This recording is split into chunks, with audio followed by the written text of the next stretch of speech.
ہمارے جوان چند ہزار تنخواہوں کے لیے نہیں، شہادتیں دے رہے سرحدوں کے لیے ہیں۔ وزیر اعلیٰ مراد علی شاہ اور مولانا طاہر اشرفی، علامہ راغب حسین نعیمی اور دیگر کی نیوز کانفرنس۔ مولانا طاہر اشرفی کا کہنا ہے کہ ہم اپنے شہیدوں کو ماتھے کا جھومر سمجھتے ہیں، کسی کو اپنے شہداء کی توہین کرنے نہیں دیں گے۔ دنیا پاکستان کو لینڈ آف پیس کہہ رہی ہے۔ وزیر اعلیٰ سندھ مراد علی شاہ بولے، امن برداشت، قانون کی بالادستی اور باہمی احترام ہی پائیدار ترقی اور قومی استحکام کی ضمانت ہے۔ سندھ حکومت قومی اور صوبائی پیغام امن کمیٹی کے ساتھ مکمل تعاون جاری رکھے گی۔ علماء کرام اور مشائخ اسلام کے حقیقی پیغام امن، اعتدال، اخوت اور انسانی دوستی کو عام کریں۔ سینئر صوبائی وزیر شرجیل انعام میمن نے کہا کہ سب نے مل کر پاکستان کو آگے لے کر چلنا ہے۔ مشرق وسطیٰ میں جنگ کے شعلے مزید بھڑک اٹھے۔ امریکی سینٹرل کمانڈ کا ایران پر حملوں کی نئی لہر مکمل کرنے کا دعویٰ۔ امریکی سینٹ کام کے مطابق 7 گھنٹے طویل کارروائی میں آبنائے ہرمز اور ایرانی ساحلی علاقوں کے قریب درجنوں حملے کیے۔ فوجی اہداف، میزائل اور ڈرون تنصیبات، بحری صلاحیتوں اور ساحلی دفاعی نظام کو نشانہ بنایا۔ حملوں کا مقصد ایران کی تجارتی جہاز رانی کو خطرے میں ڈالنے کی صلاحیت کمزور کرنا۔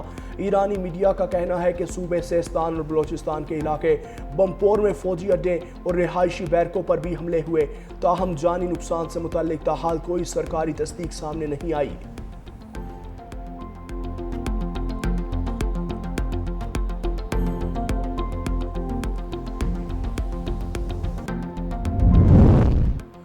ایران کا امریکی حملوں کا بھرپور جواب۔ خطے میں امریکی فوجی اڈوں پر بڑے پیمانے پر جوابی کارروائیوں کا دعویٰ۔ پاسداران انقلاب کے مطابق بحرین میں امریکی 5th fleet headquarter, Kuwait کے لاجسٹک مراکز علی السالم ایئر بیس اور اردن کے الزرق ایئر بیس پر میزائل اور ڈرون حملے۔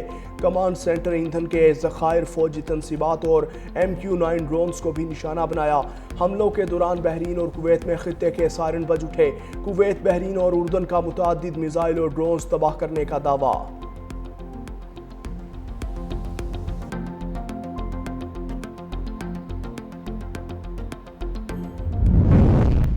صدر ٹرمپ کا وائٹ ہاؤس سچویشن روم میں ایران سے متعلق اہم اجلاس۔ امریکی ویب سائٹ ایکزیوس کے مطابق ایران کے خلاف ممکنہ وسیع تر فوجی کارروائی پر غور۔ آپریشن کو آبنائے ہرمز میں جاری حملوں سے آگے بڑھانے کی تجویز۔ ٹرمپ ایران پر دباؤ مزید بڑھانے کے حامی۔ مقصد آبنائے ہرمز دوبارہ کھلوانا اور ایران سے جوہری پروگرام سے متعلق امریکی مطالبات منوانا بتایا گیا۔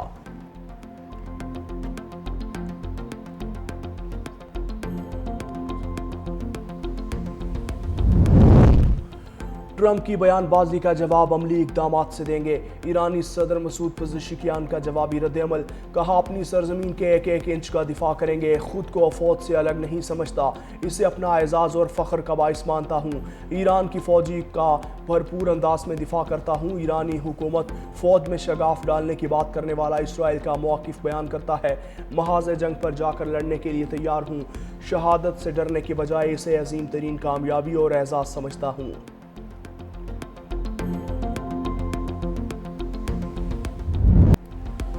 امریکی سینٹ کام کمانڈر ایڈمرل بریڈ کوپر کا ایران پر خطے کا امن خطرے میں ڈالنے کا الزام۔ کہا، گزشتہ ایک ہفتے کے دوران ایران نے 7 تجارتی جہازوں کو نشانہ بنایا۔ حملوں میں درجن بھر کے قریب شہری عملہ ہلاک، زخمی یا لاپتہ ہوئے۔ ایران نے خلیجی ممالک کی جانب درجنوں میزائل اور ڈرون بھی داغے۔ ایرانی کارروائیوں شہریوں اور عالمی جہاز رانی کے لیے سنگین خطرہ بن رہی ہیں۔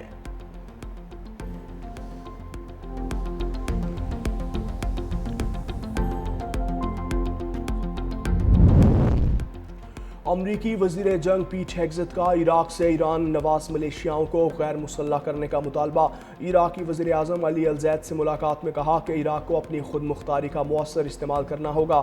ایران نواز گروہوں نے امریکی اہلکاروں پر 600 سے زائد حملے کیے۔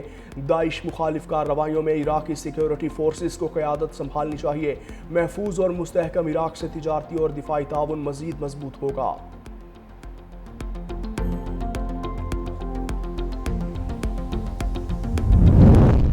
متحدہ عرب امارات کا آبنائے ہرمز سے بچنے کے لیے نئی بندرگاہ بنانے کا فیصلہ۔ برطانوی اخبار فائنانشل ٹائمز کے مطابق دبئی پورٹ کا انتظام سنبھالنے والی اماراتی کمپنی ریاست فجیرہ میں نئی بندرگاہ بنانے کا منصوبہ بنا رہی ہے۔ منصوبے کے ذریعے کنٹینرز کو آبنائے ہرمز سے گزرے بغیر متحدہ عرب امارات تک رسائی ملے گی۔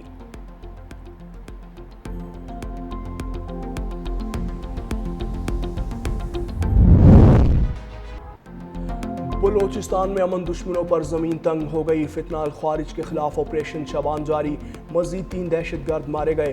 پاک فوج FCC بلوچستان اور پولیس کا مشترکہ آپریشن شبان میں فتنہ الخوارج کے خلاف ہوائی اور زمینی کارروائیاں۔ سیکیورٹی ذرائع کے مطابق آپریشن شبان میں ہلاک دہشت گردوں کی تعداد 88 ہو گئی۔ 5 جولائی سے اب تک مختلف آپریشنز میں مجموعی طور پر 126 خارجی دہشت گرد مارے جا چکے۔ سیکیورٹی ذرائع کا کہنا ہے کہ آخری دہشت گرد کے خاتمے تک بلوچستان میں آپریشن شبان جاری رہے گا۔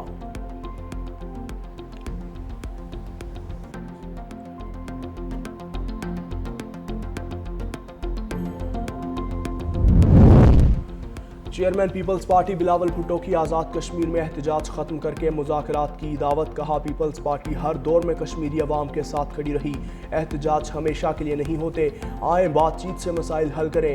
تاریخ نے سکھایا کہ انتہا پسندانہ رویوں سے نہیں بلکہ نظام کے اندر رہ کر حقوق حاصل کیے جاتے ہیں، کہا کہ نئی نسل کی امیدوں کو پورا کرنا ہوگا۔ بلاول بھٹو نے قومی اسمبلی میں آزاد کشمیر کی عبوری نمائندگی، انتخابات کے بعد آئینی فورم کے قیام اور تمام سٹیک ہولڈر سے مشاورت کی بھی تجویز دے دی۔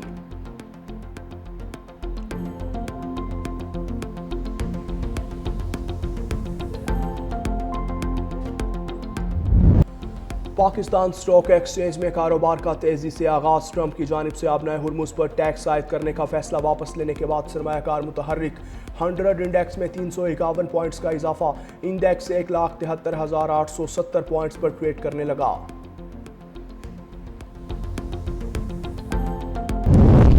چین کا آبنائے ہرمز کے معاملے کو مناسب طریقے سے حل کرنے کا مطالبہ، چینی وزارت خارجہ کے مطابق اہم آبی راہداری میں آزاد اور محفوظ آمد و رفت کی بحالی سب کے مفاد میں ہے۔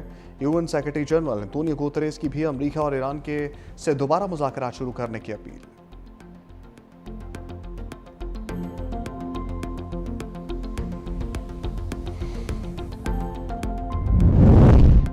متحدہ عرب امارات کا آبنائے ہرمز سے بچنے کے لیے نئی بندرگاہ بنانے کا فیصلہ، برطانوی اخبار فائنینشل ٹائمز کے مطابق دبئی پورٹ کا انتظام سنبھالنے والی اماراتی کمپنی ریاست فجیرہ میں نئی بندرگاہ بنانے کا منصوبہ بنا رہی ہے۔ منصوبے کے ذریعے کنٹینرز کو آبنائے ہرمز سے گزرے بغیر متحدہ عرب امارات تک رسائی ملے گی۔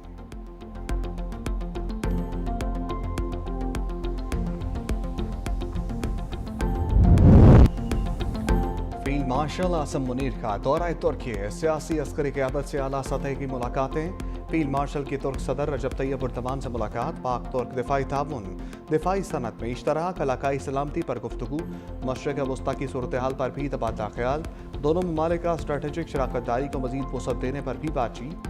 IHPR کے مطابق فیلڈ مارشل عاصم منیر نے وزیر قومی دفاع یاشار گولر سے ملاقات کی، باہمی دلچسپی کے امور اور علاقائی سلامتی کی صورتحال پر تبادلہ خیال۔ اس سے پہلے chief of general staff general Selcuk Bayraktaroglu نے فیلڈ مارشل کا استقبال کیا اور ترک مسلح افواج کے دستے نے گارڈ آف آنر پیش کیا۔ فیلڈ مارشل کو ترکی کے اعلیٰ ترین فوجی اعزاز سے نوازا گیا۔ کراچی میں رینجرز کیمپ پر حملے کا ماسٹر مائنڈ قاری بشیر سمیت نیٹ ورک گرفتار، سندھ رینجرز کی کراچی ٹرانسپورٹ کمپنی پر حملے میں ملوث 4 دہشت گردوں میں سے 3 کا تعلق افغانستان، ایک کا باجوڑ سے تھا۔ سندھ رینجرز کے کامیاب آپریشن میں 3 دہشت گرد ہلاک اور ایک زخمی حالت میں گرفتار ہوا۔ سیکیورٹی فورسز نے دشمن کے ناپاک عزائم کو شکست دی۔ وزیر داخلہ سندھ ضیاء الحسن جار کیا جس سندھ اور ایڈیشنل IG CTD کے ہمراہ پریس کانفرنس۔ دہشت گرد 20 برس افغانستان میں رہا، مقامی سہولتکاروں نے رہائش، ذرائع نقل و حمل اور اسلحہ فراہم کیا، دہشت گردوں کی سہولت کاری کے نیٹ ورک کا بھی سراغ لگا لیا، متعدد گرفتار۔